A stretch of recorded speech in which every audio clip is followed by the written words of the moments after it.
Hi ఎలా ఇప్పుడైతే నేనైతే వంట సామాన్లు నీళ్ళైతే మరగబెడుతున్నాను. ఫస్ట్ ఏమన్నమాట వంట సామాన్లని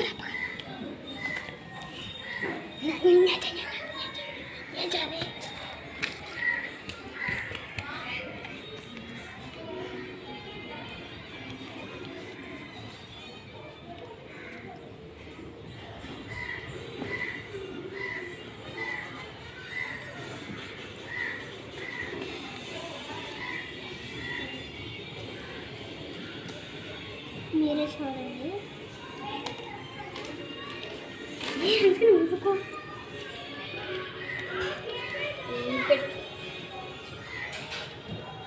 స్థానంకి మా యొక్క స్థానంకి అయితే ఈ నీళ్ళైతే మరగబెడుతున్నాను. ప్లీజ్ అక్క అన్నాను. ఇదిగోండి మా యొక్క